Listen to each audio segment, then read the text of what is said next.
Hi, everybody. We are moving into our final essay. This week, you've already begun pulling ideas together and possibly conducting some preliminary research. This ethnographic essay is an opportunity for us to begin to move beyond the subject of the first two essays. The first was about us individually. The second focused on another person, but made a broader point with that. And this third essay asks us to reflect on a social group. The essay is called an ethnographic essay, but that ethno at the beginning is a little bit deceptive. We're not talking about ethnicity. We're not talking about race, uh, or even the broader more sweeping understandings of culture we tend to have when we think about, for example, a culture other than our own. We might think about Indian culture or French culture or whatever.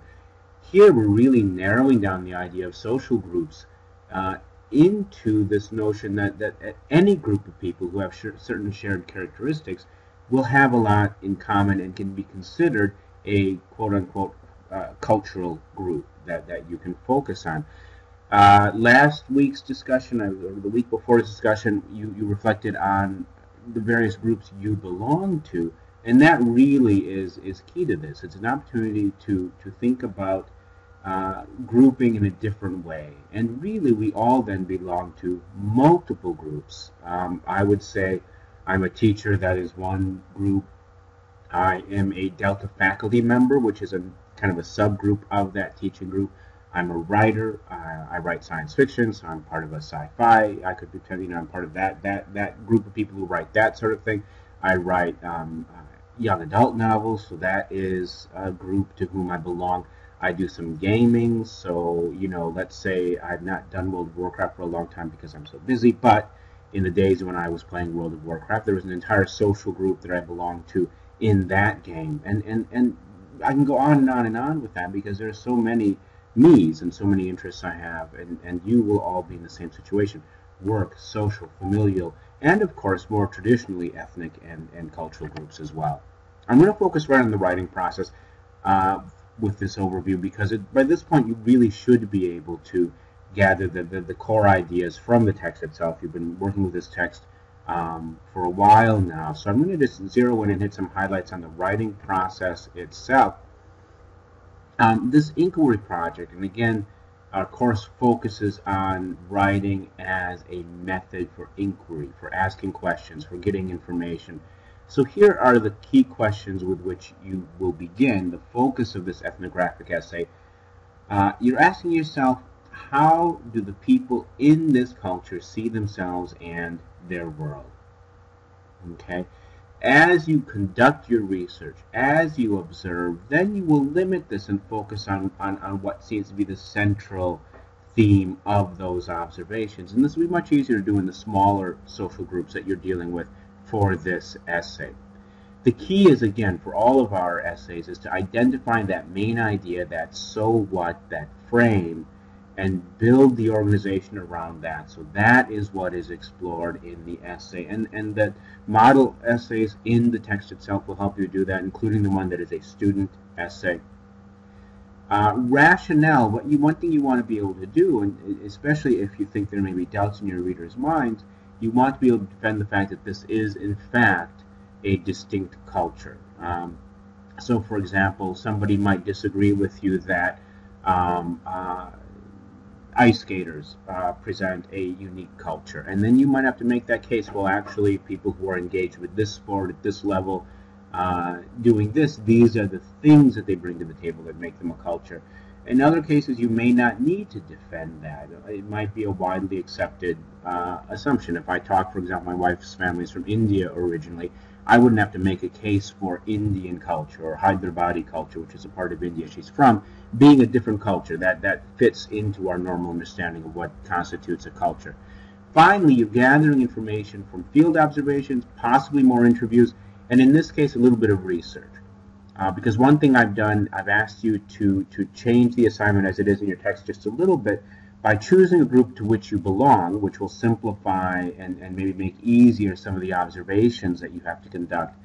But because of that, you will want to include research to make sure that you are confirming the things you see with some sort of an objective source, because you are part of the group and so you might not be objective.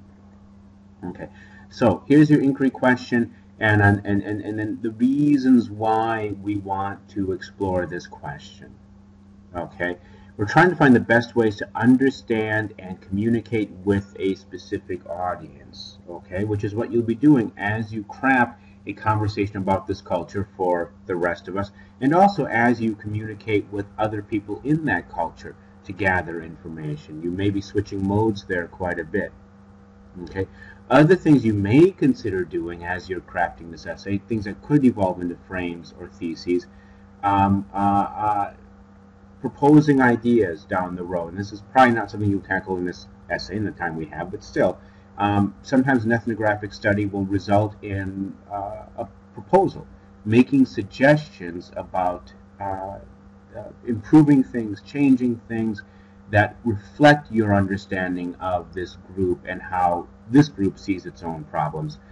In the real world, you might improve products and services targeted to certain groups. That's kind of a potentially manipulative use of your research, but don't be fooled, or don't think that marketing companies do not make use of this kind of information. If you look at ads in magazines that are targeted to different groups, let's say younger people and older people, you'll see the ads for the same product oftentimes look very different because of this kind of research being done in the background. And finally, getting an informed understanding of cultural groups and theories. This is really essential. We live in a world today in which cultures are interacting all the time, and in which people make wild assumptions about each other's cultures.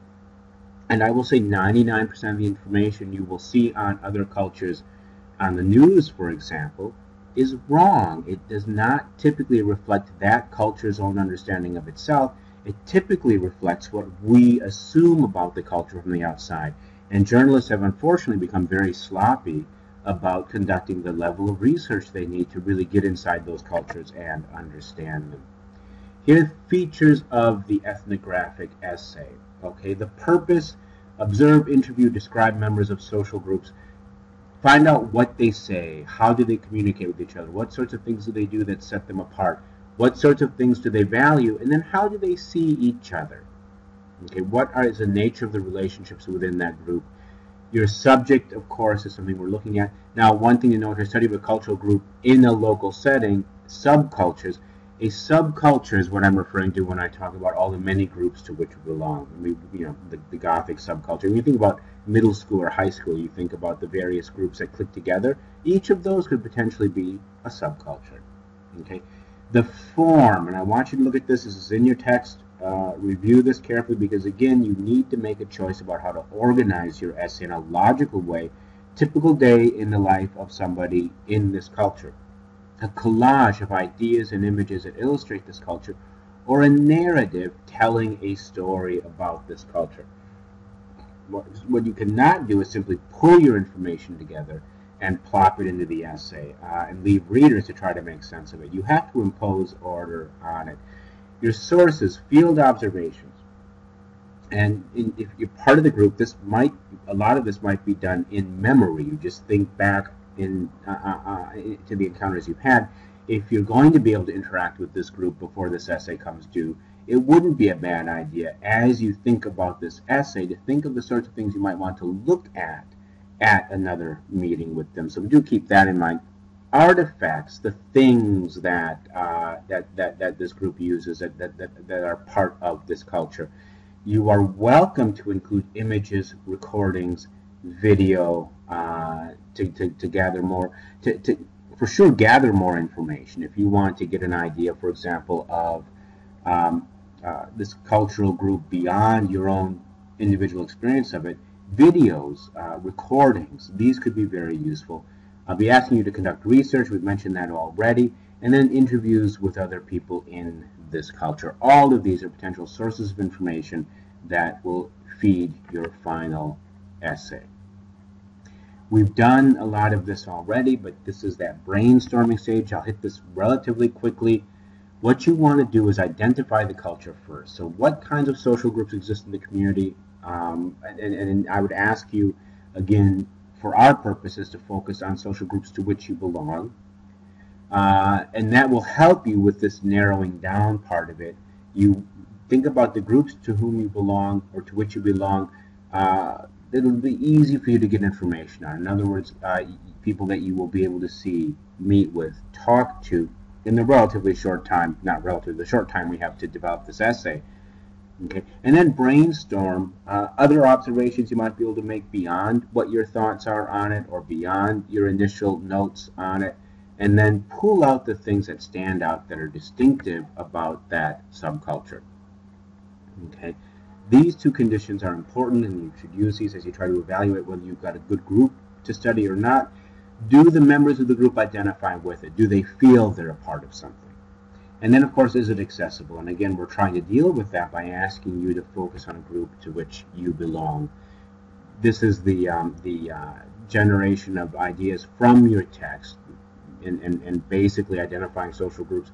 Listing, it's always a good idea to make a list of at least 10 items, so 10 groups you feel you belong to. That gives you a lot of choice as you try to start deciding which one's going to be workable for this essay. And the text walks through some of these other types of prompts as well, and I may hit on a few more as we go along here. This is what we look at when we reflect on groups, that are some of the broad categories of groups that we're trying to tap into: trends, hobbies, community groups, campus groups. These are all examples of groups to whom you might belong. Now, within these, things might be narrowed even more. Hobbies, for example. Fly fishing, ballroom dancing. There'll be a difference between casual ballroom dancing and competitive ballroom dancing, for example. Computer games. People who game on their computer at home by themselves. People who take part in social gaming. You know, things like that. Autograph collecting. As I don't know how many of you are autograph collectors, but at any rate, this will give you an idea of the sorts of things that you might be looking for in your own life. The trends, hobbies, community groups, or whatever you decide to work on, once you settle on a group, or if you've got a few possibilities you want to explore further, what you do then is you start seeing what you know about it already and what sorts of things identify that as a group or mark it as a group. So artifacts, things that everybody in that group is going to have or possess, things that help them do whatever they do, if that makes sense. Language, language that is specific to that group, things that only they would understand. Rituals, things that are sort of mutually understood between people of that group. A great example here is this notion of keeping physical distance from other fly fishers. The easiest way probably for them to tell that somebody's coming into the river who's not part of this cultural group would be somebody walking in and cozying up right beside another fly fisher. Right away, that would identify that person as being outside the group, so it is a valid ritual of that group. Okay. Then as you start to decide what's going to be useful or not, these are some possible questions you can review, but the key is really to start generating at this point what you don't know, what questions you might have, and where you're going to go next to get more information beyond your own personal understanding of this group. And one thing to focus on especially is that background research on the group, because that's important for our version of this assignment. The objectivity you need to bring to this will be confirmed in part by you digging out some other people's perspectives on this. Finally, think about privacy issues. If you are talking about other people with whom you engage all the time, just be conscious. He talks here about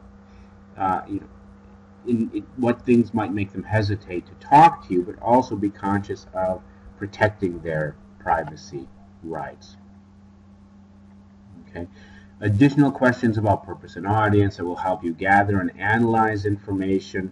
And these are all useful tips as you get stuff in front of you. Focus on the stuff that is less obvious, that makes for a far more interesting essay, and will a lot of times lead you to the heart of the group. The obvious is not always the reality. What we see on the surface is not always a reality. Look hard, look closely, especially if you're reflecting on a group to which you belong. You have to think about it very critically. Okay, in some of the, in kind of in the same way you looked at yourself for your personal essay and had to look at yourself in a different way. In terms of the sorts of materials you bring in, tell stories, provide profiles, bring in interview ideas, information from the interviews, anecdotes. Okay, define a question your essay is going to ask, and from that generate a main idea, a thing that is going to be the point of the essay. We've done that throughout the course. What is the frame for this essay? There are a number of suggestions for taking notes in your text. Okay. One thing I want to note here, well, I'll go over these really quickly. If you're observing the group, just make notes on what people are saying, where they tend to meet, but also who does the most talking, topics or issues that might arise. One thing to always have your ears open for are things that might merit follow-up, either talking with people, asking them questions, or additional research. Okay. And then be sure as you weave your research together and prepare to write, to give detailed descriptions of things that go on, because we'll find that interesting. It may be especially hard for you to pick out the details that other people find interesting because you're part of that group, but you've got to step back and think about that. Always tell a story with specific details. This is actually more or less in your text, an overview of how to keep field notes. Finally, coming down to that sketch, as you pull this together to get your ideas on paper. Okay. One thing I want to pick up from this slide is that you may not, when you write your sketch, yet have that so what question answered. That's fine. You can use the sketch to help you discover that. Okay? Before you draft that sketch, these are the things you want to pull together. First of all, decide overall, going into the sketch, which of those organizational structures you want to try. That's this narrative of thought. What's the flow going to be to and you can change that, obviously, if it doesn't work in the sketch. One advantage of doing a sketch might be to help you decide whether you've got something that's going to work. Okay. Strands on the web. Your text has been using this idea of a web of culture. In other words, cultural isn't linear. It's not just a list of stuff people do. It's all integrated, and it all binds the members of that group together. So shared language, shared artifacts, the things that people have physically that bind them together in this group. Common rituals, traditions, shared beliefs and attitudes, common motivations. Then as you begin pulling together the sketch, examine one main strand from those as an initial focus. And again, we've seen this in all the sketches. Choose a title for your sketch. Whenever possible, include details, descriptions, scene, dialogue, even in this very, very rough zero draft that the sketch is. Begin pulling in this sort of information. Finally, try to bring yourself at the end to pull together at least a tentative, because this can change, theory about a belief or an attitude that the group members seem to have in common. And that then may inform and become the thread that will pull the whole essay together. Okay, so from here, we're going to take a break, and then I will shortly put together or go over the presentation on drafting this essay.